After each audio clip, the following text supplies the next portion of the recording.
Hey Bookish Babes, and welcome to my book nook. We are monsters. We give and we take. If you're new around here, my name's Rainy. I read lots of different books. Like, subscribe, all of the things. Anyway, we are here today with a very fun collab hosted by the wonderful Becky from Becxreadz. She does all sorts of amazing collaborations in fantasy romance and all different types of things, and I always love watching them, and this one I got to participate in. And so we are going to be sharing some of my favorite fae fantasy romance books. So these are books that include fae, fairy, you know, the magical creatures of the sort. But I'm not going to be talking about Miss SJM, Miss Sarah J. Maas, and I'm not going to be talking about Miss JLA, Miss Jennifer L. Armentrout, because there are other people out there in the world other than those two authors. And so, of course, those are like, you know, the creme de la creme. But I also have some pretty fantastic ones that I enjoy actually more than those that I'm excited to share about. And so I'm going to be sharing for you 8 different fae fantasy romance books, and they are all a fabulous time. So make sure you have your Goodreads or your Storygraph pulled up so that you can add these to your TBR, because you are going to want to read them all. They are spectacular. We're going to start off with a banger, but kind of a chunky one. And yes, this is a special edition and I'm obsessed. And this is Kiss of Iron by Claire Sager. And I read this earlier this year for Tori's Who Did This To You Fantasy Romance Book Club, which I'll link underneath here because you should join it. We read some pretty fabulous books. And this one is a Regency romance. Now, it's not traditional Regency, obviously, because it has fae and things in it. But this is about our human girl who I already can't remember her name, but she is trying to get into this competition to win money for her estate because her estate has been basically foreclosed / taken over by her terrible drunken husband who like gambled all their money away and is now dead. So like he literally can't help fix it. And so she is trying to get money for this. But while she's on her way to this competition, basically the master of the spy lords for the entire human realm says that he needs her to basically infiltrate the fae, like royalty kingdom, and basically seduce the young prince who happens to be our shadow daddy, and you know, be a spy for them, so infiltrate them. And of course the prince also has ulterior motives, and so it's like them both like cat and mouse gaming each other, but also like falling in love with each other. And I will say this is very slow burn, but there is steam, okay? There is shadow daddy magic in here. There is, I just love this. The tension is tensioning, the banter is bantering, the magic is magicking, and it has a very interesting plot. And I really got left in a cliffhanger, and I haven't gotten to book 2 yet just because I haven't. But it is a little bit of a chonker, but it is so worth it. It is bingeable. You fly through it super duper quick, and this is probably one of my favorites on this list. I just love it so much. Okay, up next, I'm going to hold up the wrong book in the series because I don't actually own the book I'm talking about, but like, it's the same series, okay? Because this is The Mist Thief, but I'm going to be talking about The Ever King by L.J. Andrews, okay? It is a piratey, human-y, fantasy, fae romance. I absolutely love and adore this series, and I'm actually very excited to get to book 3 in this series. But like, if you want Pirates of the Caribbean vibes, this is the book to go to for that, okay? So I'm going to read a little bit of the synopsis because I don't fully remember how to explain this. So basically, they stole his crown, so he stole their daughter. For years, Eric, the scarred king of the Ever Kingdom, has thought of nothing but vengeance against the man who killed his father and trapped him beneath the waves, making him a prisoner in his own realm, until his enemy's daughter unintentionally breaks the chasm on the Ever, and Eric makes her the unwitting pawn in his vicious game of revenge. He'll take back what he lost, no matter what the price, unless she steals his heart first. So basically, yes, our main girl ends up opening like the portal or like the chasm between the Ever seas and like the human continent, and in doing so, of course, they're able to get through, and they kidnap her because he's like, okay, well, I'm gonna, you know, get the family back for like killing my father, and so I'm going to get it back. And then of course they end up having a relationship. But what I really love about this book is, of course, all the magic, but the found family in this, like the ragtag band of misfits. There are characters in here that I would like lay my lives down for. They are all very great, fabulous. I just love each of the relationships in this book. Like, that's what really makes this book like a solid book for me. Plus, I just love some good piratey whimsical times, like yo ho, pirate's life. Okay, so go check out this book. All right, the next one I actually read last month for the Amazing Readathon, and we're reading book 2 right now for the Tortured Readers Book Club, my book club that I host with Katie, and that is A Court This Cruel and Lovely by Stacia Stark, or Stacia Stark. I absolutely really love the series. It is like a popcorn, easy, bingeable read, okay? We have our main girl, Priska, and basically this whole story revolves around the fact that just hours after humans are born, the gods take whatever magical power or abilities that they have, but in return, they end up protecting them from like the borders from like the vicious fae. That's all that they hear about, right? And of course, once they turn turn 18, they're able to get some of their power back, but like they're supposed to give it all up. There's some people who end up keeping their power even after the gods say that they took it, and they're known as the corrupt, and they're normally burned at the stake. Like they are not okay. And so our main girl, Priska, is one of those people, and she's been hiding her power from the gods all of these years. But apparently during the next trial, it gets discovered that she has these powers, and so she has to run away, and she has to escape, or else they will kill her. But she ends up finding this mercenary along the way, and she basically begs him to help her escape, and he says, sure, on one condition: you have to help me sneak back into the city, or for whatever purposes he has, and of course he doesn't explain why. And he'll also help her to learn how to like harness the power that she has. Why he's able to do that, can't say why. But basically they have to work together, and then of course true love ensues, okay? And I did not know where this was going. This also has a fantastic band of mercenaries. Like, I love every single character in this book. Like, these books are all just very strong and character focused, okay? But I had a really great time with this. It is dual POV. You go back between our main two characters, Priska and Lorien, which I absolutely love. Ate that up. And it's so bingeable. It reads so fast. It does have a lot of like the traditional tropes that you're expecting. So like it's very probably predictable in that sense, but like it reads so fast. I read this in like a day. It was such a fun time. Up next, I have a short little book for you that I actually read a couple months ago for my friend Brittany's Fates Readathon, and I had the best time with it, and that is Mountains Made of Glass by Scarlett St. Clair. Okay, this is the first book in like a series of little novellas, because I believe there are 7 Fae brothers, so 7 books, 7 retellings, if you will.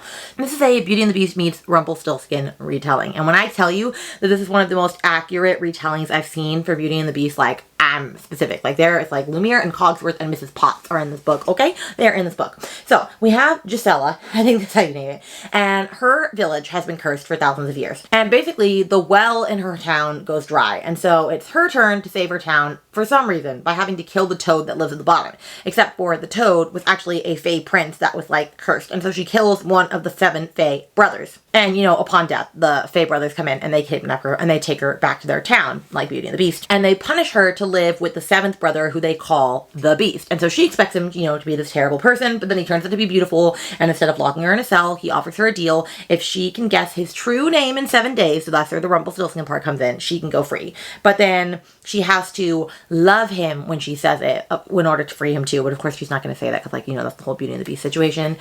This was good, and it wasn't too steamy. I was afraid that this was going to have no plot, all smut, because Scarlett St. Clair is Scarlett St. Clair. She does what she does, and she does it well, right? But she mastered it, the right amount of balance, the right amount of spice. It was fun. And the end got a little dark. I am going to say I was not expecting that, but I very much love it. And I'm excited for book number 2, Apples Dipped in Holly, because I think that is a Snow White retelling, and I'm sure it's going to be a fabulous time. But if you want something that is quick and easy to read, highly recommend. The next one is the only book that I don't actually own physically, but I would own it because it was a very fun time. It's Court of Ravens and Ruin by Eliza Rain. Now, I'm just going to preface this by saying this is not the greatest fan row literature I have ever read. In fact, it's quite basic. It's a little cringe at times, okay? But it is just so easily bingeable. Like, I literally read the first 3 books in like a day. Like, they're like 250 pages. They fly really quick. They're just a fun time, okay? So like, go in this with the expectation that you are not reading great literature. You are just having a good time, okay?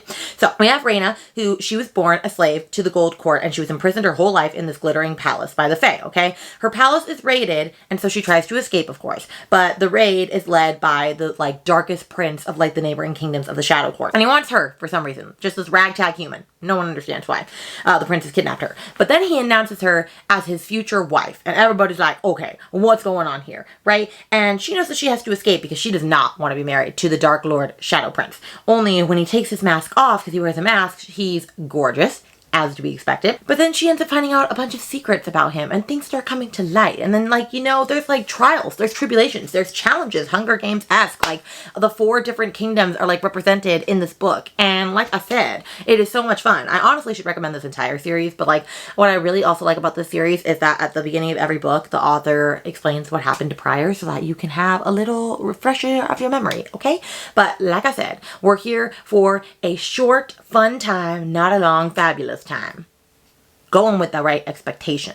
Next is one of my favorite fantasy romance of the year. I absolutely love this book, and I don't know why I haven't gone to book 2 yet, and that is The Faith of Wrath and Flame by K.A. Tucker. I read this year, and I had the best freaking time with it, okay? Okay.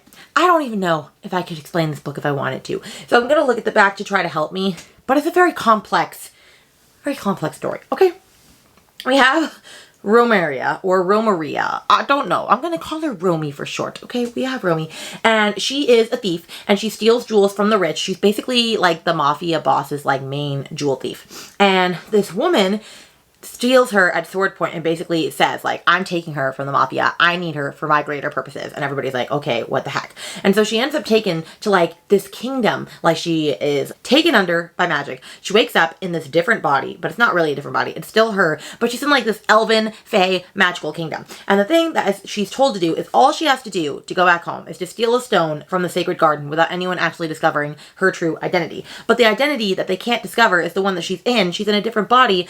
Basically the Barasan princess. And the princess was being put to death for trying to kill her royal family's, like her soon-to-be husband's family, including her soon-to-be husband. Why? We don't really know. She doesn't know why she did that. And she didn't actually do that. And of course she's saying she didn't do that, but like nobody's believing her. And the prince is like, what are you talking about? Like, it was you. However, he doesn't want to kill her because she is more valuable alive than dead, okay? And so he basically gives her a choice. She can just live in a cell for the rest of her life, or she can get all of the charges dropped in exchange to help expose the plot against him and reveal all the other outlying players, which she doesn't know how to do because she doesn't know who all the other outlying players are, but they have to work together, of course, okay? Now, there are all different types of magical creatures in this book. There's fae, there's vampires, there's other sorts of things, okay? I'm not going to say them all because some of them are very, the way they're revealed is quite interesting. But I just really love this, and it's slow burn, the tension, the spice, the everything be there, okay? But it does take a little bit to figure out what is going on. I was a little confused in the beginning, but like I was just here for the ride. I was here for the journey. Okay, I don't actually own this one either. I had an ARC copy of it and I really enjoyed it, and so I want to read the second one because it comes out very soon. But that is Until the Stars by Vanessa Razanen. Now, I actually have an interesting little fun fact because I tried to read her piratey book. I can't even remember the other name of her series that she has written. It's like On These Black Sands. I tried to read that, could not get into it. I'm going to try again at a later date. So I was a little hesitant going into this one, but this one was super fun. It's like a fated mates type situation, okay? So the last time that a fae royal married a human, it was drastic, okay? It was a war.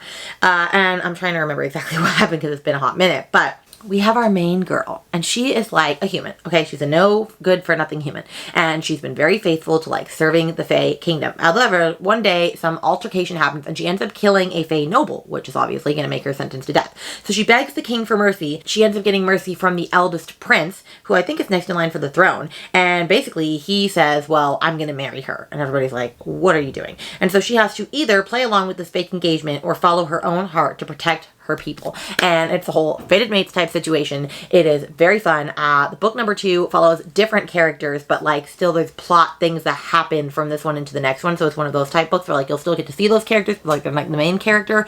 But this was a really fun time. All of these read super quick. Like these are easy popcorn bingeable reads, okay? And I really just love the main other character in this book, Mateo. He is just a fabulous creature. But yeah, you know, this is just a good time.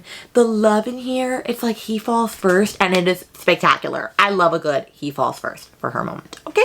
The last one I do physically own, but it is literally at the bottom of one of my bookshelf stacks, and it was going to be a journey to have to get it out, so I'm not grabbing it, okay? And that is A Dawn of Onyx by Kate Golden. I love this series. I will say book 1, much better than book 2. Book 2 kind of has middle book syndrome, but it was still a good time, okay? Or the Sacred Stones trilogy, if you will. And we have our main girl, Arwen. Something happens in the beginning. Her brother is stupid, and she basically has to sacrifice her life / offer her life in order to save her brother. And now she's taken prison by like the most dangerous kingdom in their whole land, okay? And she has to use her rare magical healing abilities because she is a healer to heal the soldiers of the evil Onyx King who has done terrible stuff to like their family and their lands for centuries. However, she wants to escape. And when this prisoner in the prison ends up helping her escape, she's like, do I trust him? Do I not?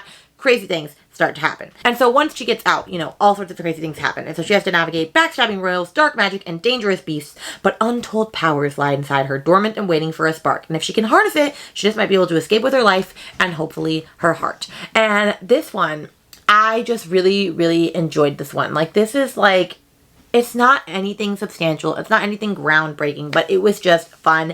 And I did think that it was unique, and I liked the different kingdoms, and I liked the magic system, and I liked the different stones and all of the things. It was just very fun. And then I really love our main character, our FMC. Some people find her obnoxious. I find her fun. And you know, there was just a lot of crazy things in this book that go on, and there were twists and turns and things that I was just gagged and gooped for. I was not ready for. Okay? So, you know, I feel like I've said this about them all, but this one is also a fun, magical time. And with that, those are 8 fae fantasy romance that I absolutely love. I really am obsessed with each of them. If you're only going to take like 1 or 2 recommendations from here, I'm like, I don't even know what to tell you are my favorite. Honestly, it would probably be A Kiss of Iron and A Fate of Wrath and Flame, but they're all freaking good. If you got to the end of this video, let's put a, I don't know, let's do a mountain emoji for mountains made of glass. And let me know, have you read any of these books? Do you agree with any of these books? Do you have different fae fantasy romance books that you can put in the comments down below, because I'm all about getting new ideas. Please make sure to like and subscribe underneath this video. It really helps me with making my channel grow. You can follow me on all the different social media platforms at rainybluereads, and I love getting to chat and connect with you all.